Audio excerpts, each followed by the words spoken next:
So, many people likes to complain about Sword Art Online, but what is really bad about Sword Art Online? I don't really understand.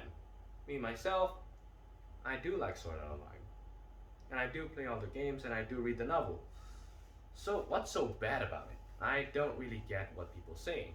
Is it because it's time skipping, lack of character development? Really? Weak characters? Are you sure? I don't know. I'm not sure. I don't really believe in that. So, yeah, we're gonna have to go and dig a little bit deeper on this. So, Ray, what's it about? What's so important about Sword Art Online? What's so big about it that it needs to be spoken of even now? Well, now because I think now's the best time to do it. And what's the big deal about it is, well, I do watch many anime when I was a child. This is the actual gateway that got me into anime. So yeah, it kind of played a big deal on my end.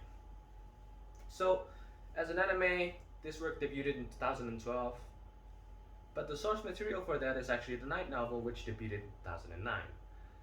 However, the light novel was not the original work of it, it's actually a secondary work. The true original work was actually the web novel, which debuted in 2002. Now, the unique thing about the light novel and the web novel is, in Sword Art Online's case, the web novel went on to become the light novel with so little changes. It's almost identical story wise, and that's a big thing because compared to other novels with similar circumstances, like let's take Overlord for example, most of them have some form of changes made in a way that it impacts the story enough that it's actually worth it to buy the light novel instead of reading the web novel. For example, in Overlord's case, if you read the manga, light novel, and watch the anime, you're probably very, very familiar with the beautiful assistant Albedo, the floor guardian overseer, and soon to be prime minister. Well, in the original work, which is still continued by the way, it's not dropped, it's not over, it's still going on, does not exist.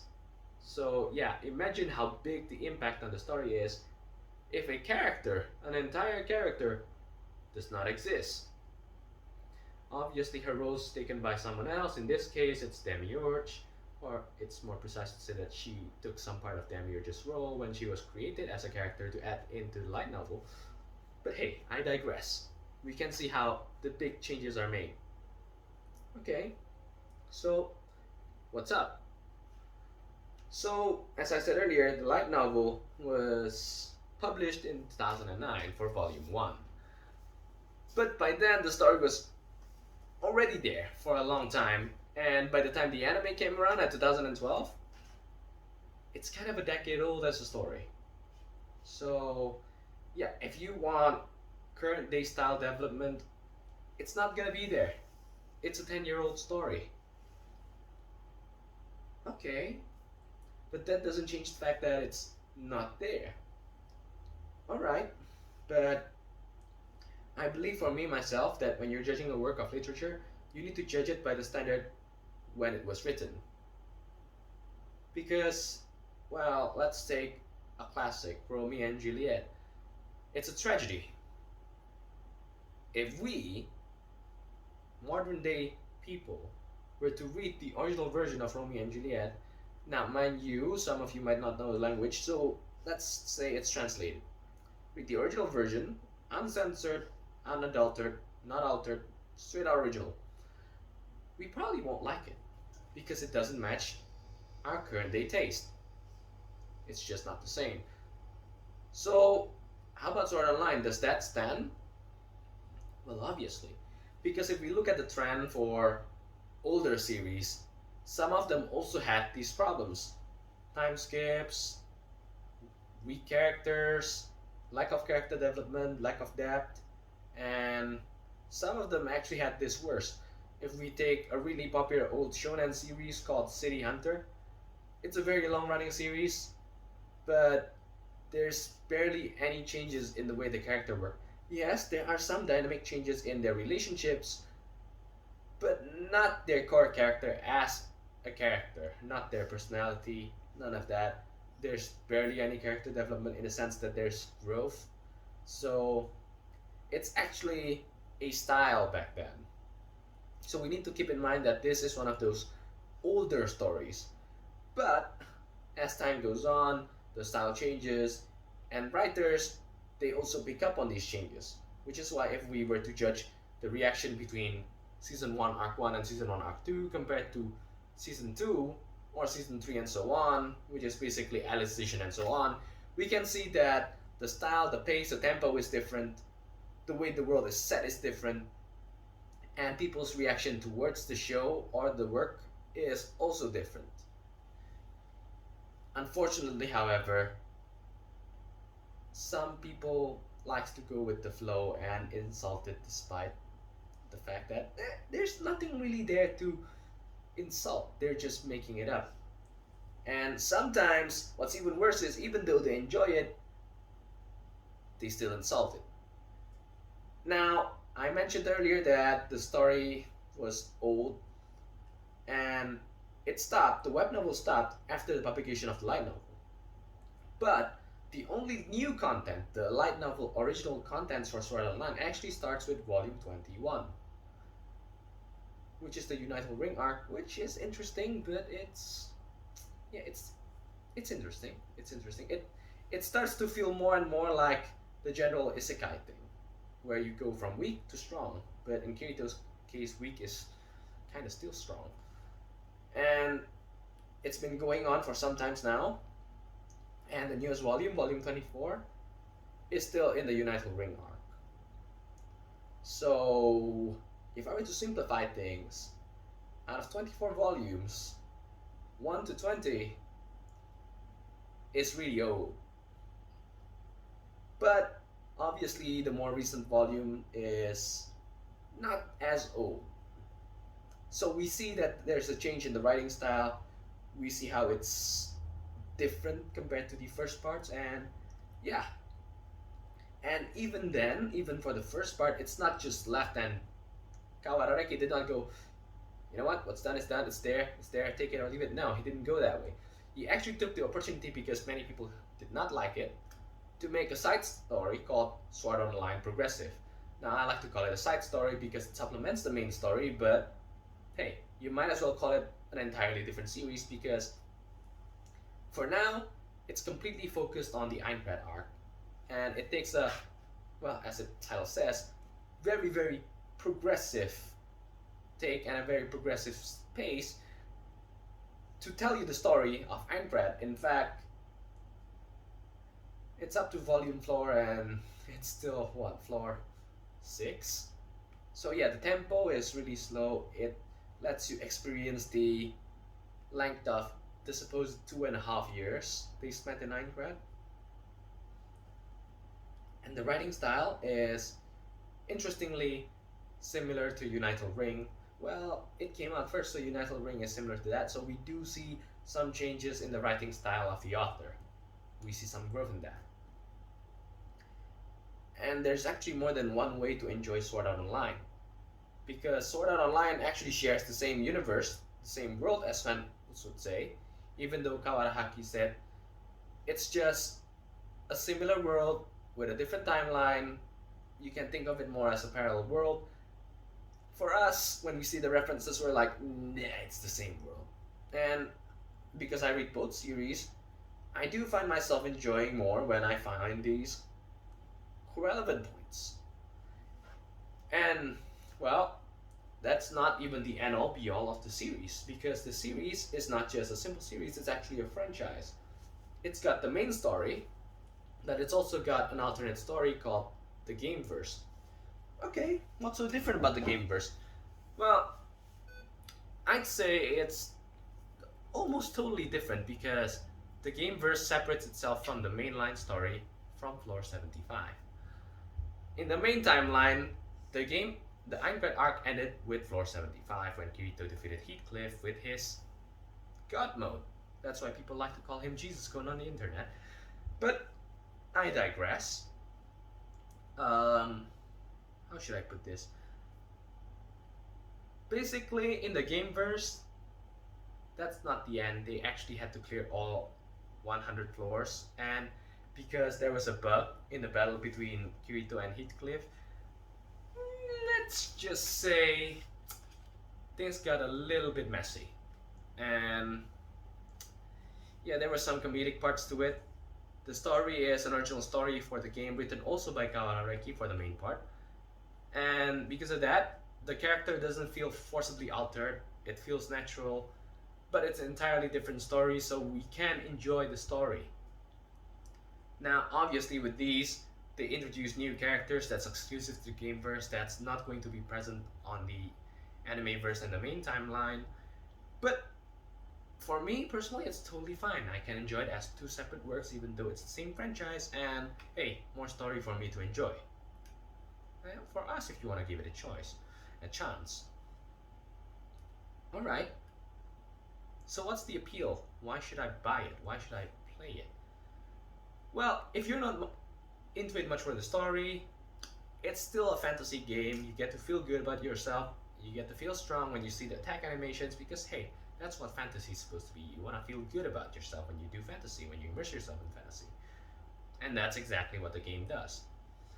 And if you're not much for fantasy, there's actually a shooter-looter version of the game called Gun Kill Online, which, Fatal Bullet, Gun Kill Online, Fatal Bullet, Sword Art Online Season 2, Gun Kill Online, GGO.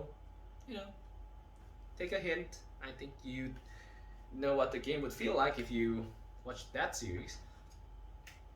So yeah, you can actually enjoy the game. You can enjoy the story, and the interesting part is actually the most recent game, Sword Art Online Alicization Lycoris, which I just completed. The story is so long, many people actually complain that the story takes too much time. But for me, because I do enjoy reading, I do enjoy that part of the game. And it definitely helps with achieving the achievement of clear the game after 100 hours of playtime. That achievement was so annoying, by the way, because I kind of did a speed run on that, so I ended up have to wait with the game just going on in the background till it hits 100-hour playtime, and then get myself the 100-hour playtime achievement, which is called Walking Encyclopedia. So yeah. Now let's talk about the many complaints. Me myself, I find the complaints strange, weird, illogical, and sometimes it just feels made up. Why? Okay, some people claims they watched it from the start all the way to the end and then complained. Well, that sounds like bullcrap to me because I watch anime because I want entertainment. Anime is a luxury, it's not a need, you don't have to watch it, so if you watch it, you're watching it out of your own volition. Now, it's strange to watch something you don't like, especially when it takes 25 episodes. That's utterly weird and completely does not make sense. If I watch a series because I enjoy it, that makes sense because it entertains me. But if I watch a series because I don't like it, that doesn't make sense. Get what I'm saying? Get where I'm going? And even if I give it the benefit of the doubt, is it really constructive? Is it really critical? Because I don't think so. Sword Art Online as an anime had a fantasy genre going on. It's got a fantasy vibe. It's also got an isekai vibe because, yes, despite it being sci-fi, despite it being a game, a virtual world, it's isekai.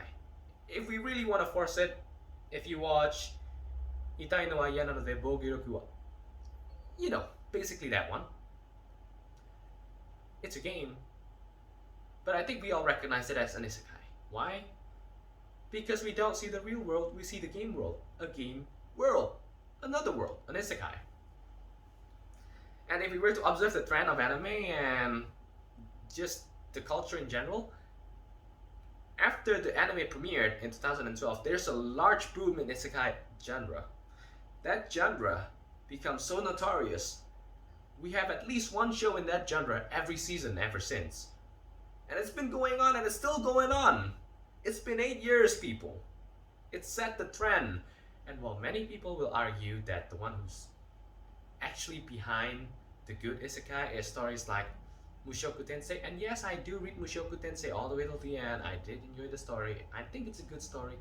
But when it comes to trend setting, a web novel and a light novel cannot hold a candle to anime because anime premieres on TV, people can watch it for free if you're living in Japan. Not so when it comes to light novels, you have to actually go out of your way and buy it. And web novels, you have to find a specific novel online on its various publishing sites like Shosetsu. Now, obviously it's gonna be all in Japanese, but here's a little idea for you. If you read the Harry Potter novels, there's a good chance you either bought the book, pirated it, or you went out of your way of borrowing someone else's book. Compare that to watching the Harry Potter movie on the cinema or when it premieres on TV. Which one can get more people to enjoy the work in terms of sheer quantity? Something where you have to look for it, pay for it, or when it's just there and it's free for you to access whenever. Obviously, the anime version, the TV version, the movie version is going to have more publicity than the written versions. And really, this is also true with the anime industry because an anime is actually used to promote the original work, which is why no matter how good the studio, no matter how good the story feels written, no matter how well they compose the story as an anime, it's always going to cut content. Why? Because if they give you everything from A to Z in the anime, why would you go out of your way to buy the manga or the novel? You won't because you already know the content of those books. That's why they cut content to give you a reason, if you like it, to buy those works, to buy those books. That way, when you buy those books, you also get something new, while you're also actually giving the writers or the authors, composers, and all that some revenue. It's basically a business model, it's a business plan, it's an advertisement. Just a form of advertisement that they can sell once again to gain even more revenue. And yeah, it wouldn't make sense for someone to just watch it all despite not liking it because it takes time and sometimes it takes money. On another note, an even more disappointing thing is sometimes people enjoy it, but because they see all these bad comments and they don't want to get singled out, they actually go with the flow and start insulting the work. Now, I've seen some peculiar cases myself, and now correct me if I'm wrong, Joey, the anime man, used to run this site with a bunch of anime he watched and he ranked it, he reviewed it.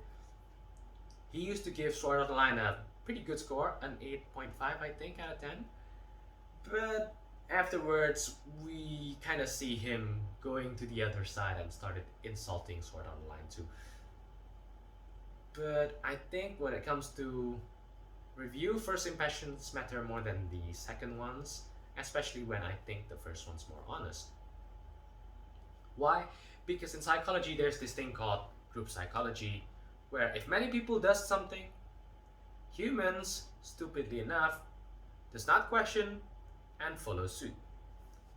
If you want to know more about it, I'm not going to go in depth on something psychology. This is not that kind of channel. Go Google it. It's there for a reason. It's Google.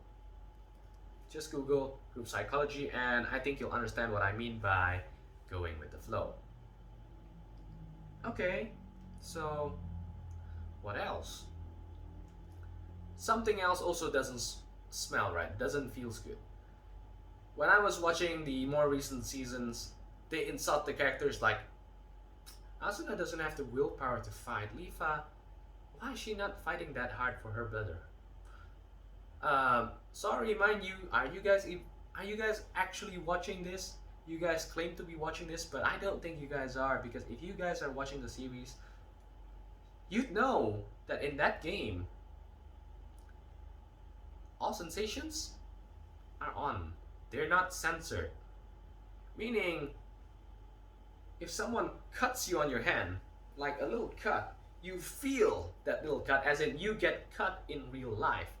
Now, I don't know about you, but I myself, when I take a blade and slice myself a little bit, just a little nick, a little cut, I might scream, I might yelp because it hurts. Now, imagine Asuna's pain, where she has to go through the mental strain of fighting continuously for a long time, continuously takes damage. It hurts. And it's even funnier when they talk about Lifa, because she took some freaking spears up her eye socket. You guys ever took a needle and pointed your eye socket with it? No, I bet you guys don't have the guts to do that. She took a spear up her eye socket. That's gotta be unbearably painful. And the very fact that she took the brunt of all of that, continued fighting for a long period of time, and some people dares to call that weak will. I say, screw off. You guys aren't even watching this. You guys don't even know the deal with the character. You guys claim you're reviewing it, you guys claim you're criticizing it, but yeah, I'm criticizing you guys. You guys don't know shit about it. So don't talk shit about it. Okay. But why is it so important? It's been a while since the first season. And the third season's been out now. Why is it so important to talk about it? Now, if you've been in this anime community thing for a while, you're gonna be a little bit interested in Japan, where it all comes from, and you're gonna want to know about the anime industry. You might hear from some other content creators, or you might come across this on the news yourself. Animators, the one that actually does a drawing for the anime, they don't get paid much. In fact, they get paid so little they actually have to work side jobs or part-time works to get along their daily lives. So really, they could abandon this job, get a real job, or work multiple part-time work that does not take as much time as making an anime. And they'd make more money. So why are they doing this? It's passion. They love it, so they do it. They like it, so they make it. They want to be a part of it. And when I see someone take someone else's work of passion and insults it, I think that's quite painful. Really. Have you guys ever tried writing a story? It's not that simple. Maybe you can whip out a 1,500 word essay. Maybe you can whip out some stories, short stories. But let's see you write 24 volumes worth of story. Or in some light novels case, 50. Yeah, 50 volumes worth of story. Let's see if you can. I tried. I failed multiple times. It's so difficult. I mean, I'm still gonna keep trying, but yeah, it's so difficult. I failed several times with several different stories. I tried making characters as simple as I can. I tried to make the world building as simple as I can. It's nowhere close to being as refined as actually published light novels. But it's so difficult. I find myself unable to continue after like 10, 20 chapters. And they have like hundreds of chapters going on. So it's actually a very impressive thing to be able to do. And yeah, for me, I want to show them some love. I want to show them some appreciation. Now, unfortunately for me, I'm stuck in a region where I cannot get easy access to the actual material, so sometimes I do resort to some forms of piracy, but I do try to support the community when I can, which is why I buy mangas, and I do buy original copies of the game when I play the game. I don't pirate those games, even though it would be far cheaper for me if I were to pirate those games. And yeah, I do buy figurines, official figurines. That kind of supports them too. So yeah, I'm not saying you cannot pirate. Pirating is bad, but sometimes it's just inevitable, and between being able to enjoy work by piracy and not being able to enjoy them at all, I think I'll go with the lesser evil of enjoying some work with some piracy. So yeah, I think this is it for this video, and thank you for watching. Bye.